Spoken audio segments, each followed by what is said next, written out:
Hello friends, welcome to SMC classes and you are with Satyam Patel. दोस्तों, आज हम लोग संवैधानिक विकास के अंतर्गत 1919 का मॉन्टेग्यू चेम्सफोर्ड सुधार अधिनियम के बारे में चर्चा करेंगे। पिछली वाली क्लास में हम लोगों ने जो है 1909 का मार्ले मिंटो सुधार अधिनियम पढ़ा था और उसमें हम लोगों ने पढ़ा था कि किस तरीके से जो है सांप्रदायिक निर्वाचन पद्धति का शुभारंभ होता है। और आज की क्लास जो है उसमें हम लोग पढ़ेंगे 1919 का मॉन्टेग्यू चेम्सफोर्ड सुधार अधिनियम।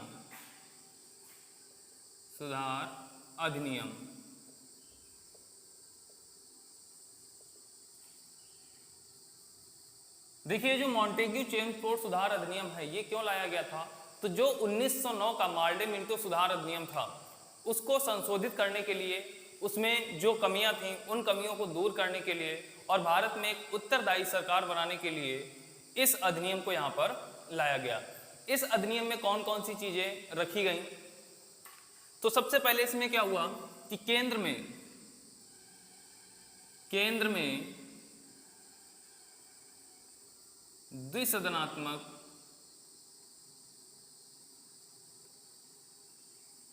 शासन व्यवस्था का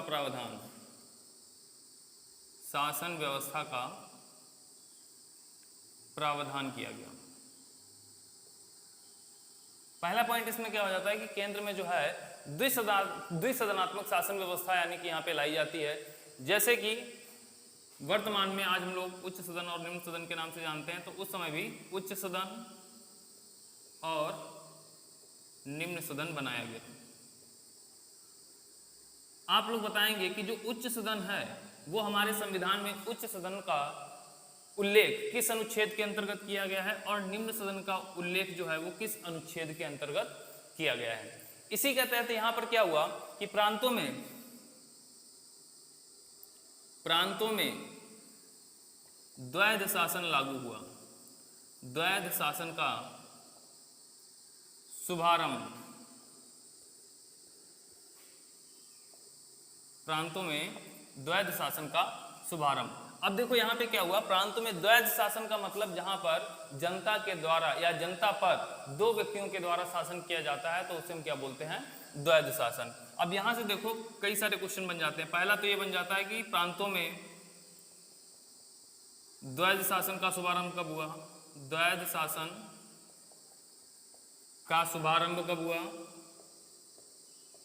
शुभारंभ तो कब हुआ था? तो 1919 के मॉन्टेग्यू चेम्सफोर्ड सुधार अधिनियम के अंतर्गत। ठीक है, यहीं पे क्वेश्चन बन जाता है कि प्रांतों में द्वैध शासन समाप्त कब हुआ? प्रांतों में द्वैध शासन का अंत, द्वैध शासन का अंत।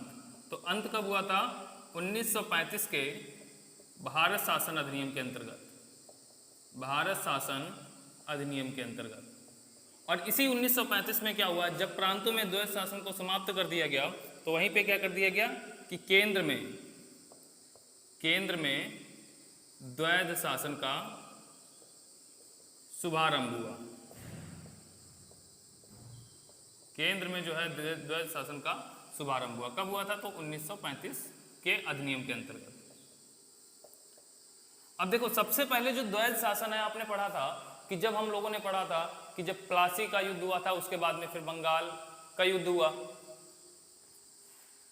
बक्सर का युद्ध हुआ, तो हम लोगों ने पढ़ा था सर्वप्रथम 1765 से लेकर के 1772 तक, यानी कि जब 1765 में इलाहाबाद की संधि हुई थी।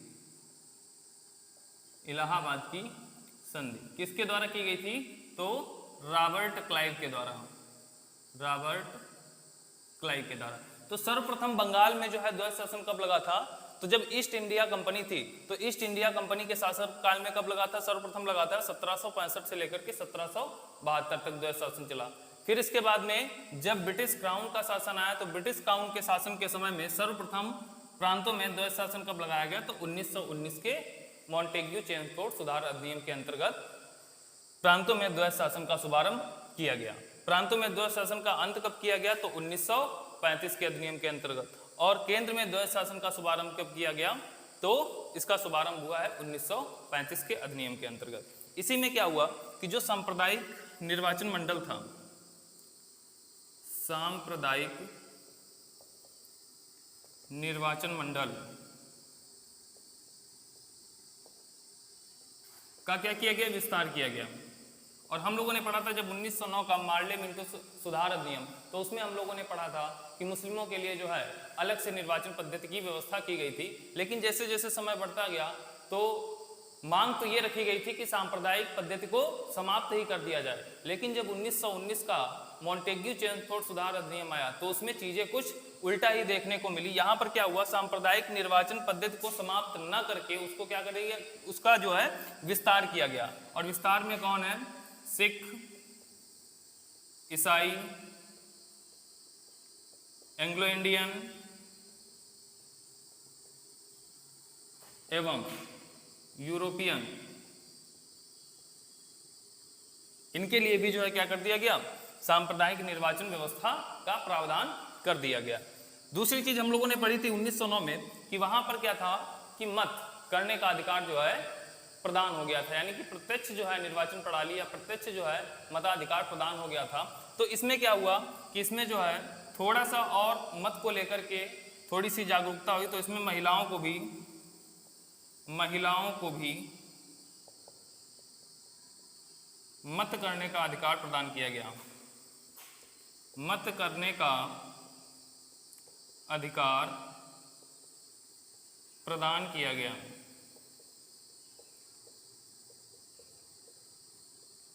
ठीक है। इसी के साथ में क्या हुआ कि जो भारतीय परिषद हुआ करती थी, भारतीय परिषद कौन? जो भारत का सचिव हुआ करता था, भारत के सचिव के लिए उसकी सहायता के लिए भारत परिषद का भी गठन किया गया था। तो हम लोगों ने पढ़ा था कि जो भारत परिषद के सदस्यों की जो संख्या थी वो कितनी थी? वो 15 हुआ करती थी। तो इस अधिनियम के अंतर्गत क्या किया गया? भारत परिषद के सदस्यों की संख्या कम कर दी गई।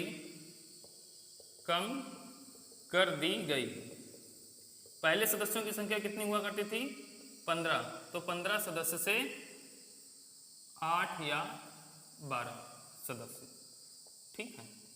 पहले कितने सदस्य हुआ करते थे? 15 से कम करके कितनी कर दी गई? न्यूनतम 8 सदस्य होंगे और अधिकतम कितने सदस्य होंगे? 12 सदस्य होंगे। अब देखो ये जो सदस्य कम किए गए इसके पीछे रीजन क्या था? जब भारत सचिव और भारत परिषद का गठन किया गया था उस समय जो इन लोगों को वेतन एवं भत्ते या खर्चे जो दिए जाते थे वो भारतीय राजस्व से दिए जाते थे। लेकिन उसके बाद में जब भारतीयों के द्वारा आंदोलन किए गए, कई बार मांग की गई कि जब ये लोग यहाँ रहते ही नहीं हैं तो इन लोगों को वेतन यहाँ से क्यों दिया जाता है। तो इस चीज को ब्रिटिश संसद ने संज्ञान में लिया और वहां पे क्या किया? ये निर्णय लिया 1919 के मॉन्टेग्यू चेम्सफोर्ड सुधार अधिनियम के अंतर्गत कि अब जो है भारत परिषद के सदस्यों का जितना भी वेतन है वो भारतीय राजस्व से नहीं बल्कि ब्रिटिश राजस्व से दिया जाएगा। और वही कारण रहा कि यहाँ पर सदस्यों की संख्या क्या कर दी गई? 15 से घटा करके न्यूनतम 8 या अधिकतम 12 कर दी गई। अब इसके बाद में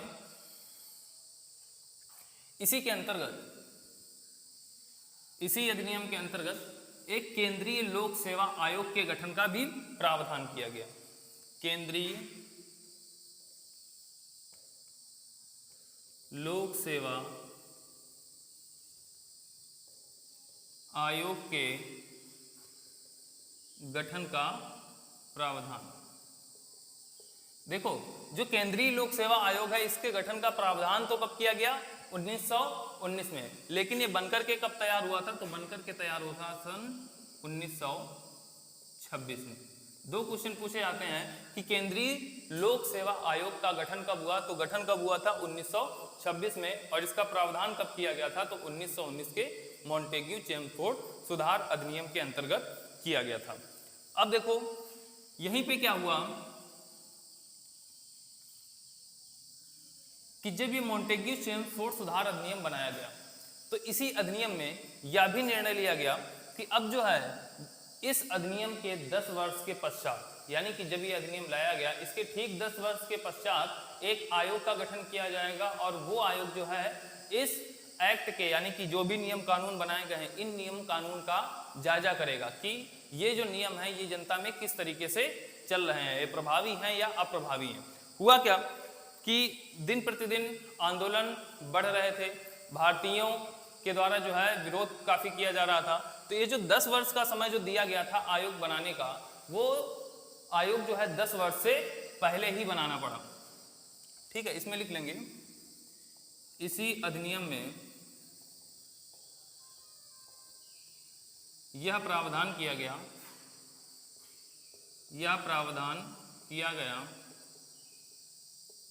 कि इस अधिनियम की जांच के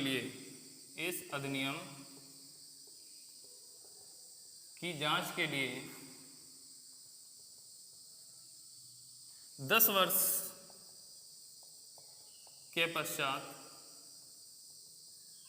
एक आयोग का गठन किया जाएगा, एक आयोग गठित किया जाएगा जो इस अधिनियम की समीक्षा करेगा, इस अधिनियम की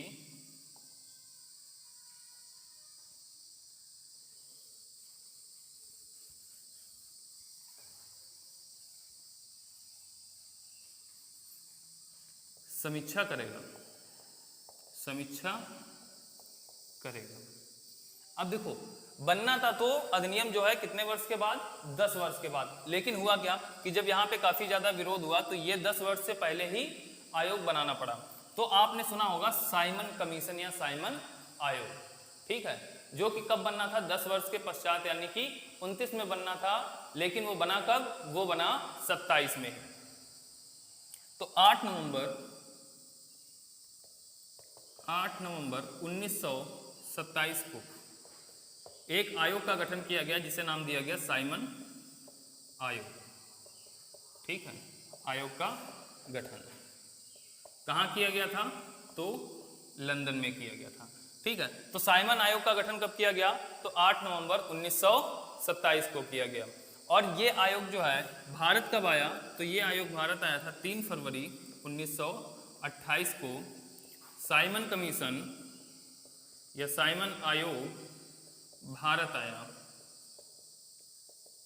ठीक है, 2 क्वेश्चन पूछे जाते हैं कि साइमन आयोग का गठन कब हुआ, तो गठन कब हुआ था 8 नवंबर 1927 को, और साइमन आयोग भारत कब आया, तो भारत आया था 3 फरवरी 1928 को।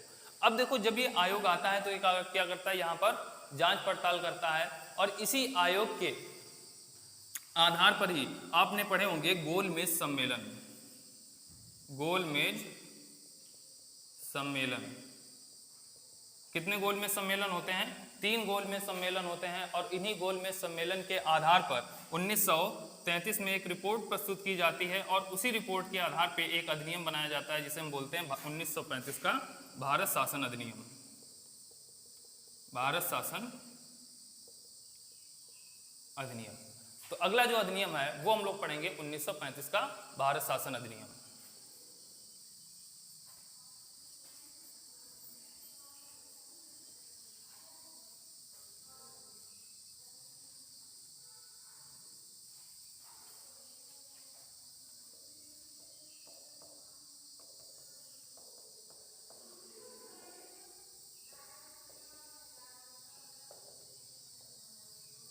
देखो जो 1935 का भारत शासन अधिनियम है, इसको जो है मिनी संविधान की संज्ञा भी दी गई है, क्योंकि उस समय का जो सबसे बड़ा जो अधिनियम था वो 1935 का ही अधिनियम था।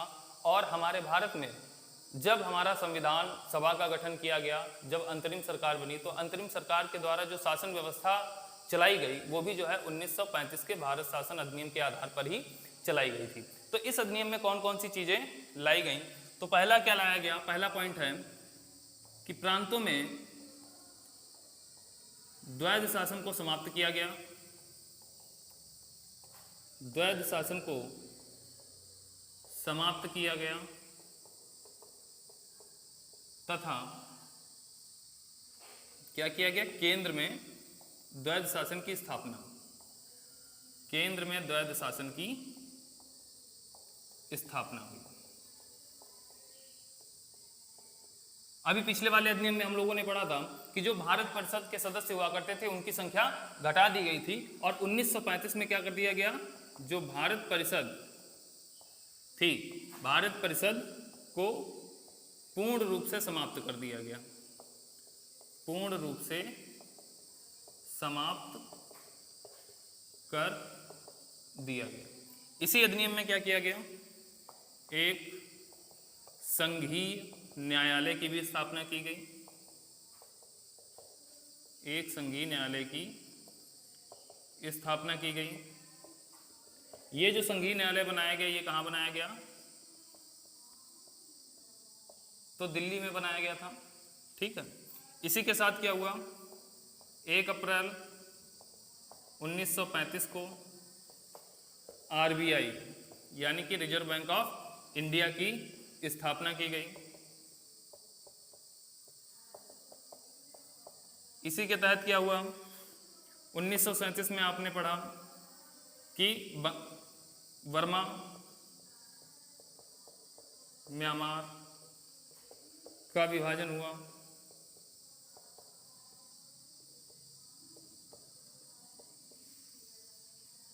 ठीक है, तो इस तरीके से जो है 1935 का भारत शासन अधिनियम आता है। इसी में क्या हुआ था कि एक अखिल भारतीय संघ की भी स्थापना की गई। एक पॉइंट और बढ़ा लेंगे, एक अखिल भारतीय संघ की स्थापना का प्रावधान रखा गया। ठीक है, तो इस तरीके से जो है 1935 का भारत शासन अधिनियम समाप्त होता है, और यहीं से जो है हमारे संविधान का जो संवैधानिक विकास है वो समाप्त होता है। अब कल की क्लास में हम लोग पढ़ेंगे कि संविधान सभा किस तरीके से संविधान सभा का गठन किया गया, किस तरीके से संविधान सभा को लाया गया, उसकी मांगे की गई, और किस तरीके से हमारे संविधान का निर्माण हुआ। आज के लिए इतना ही, धन्यवाद।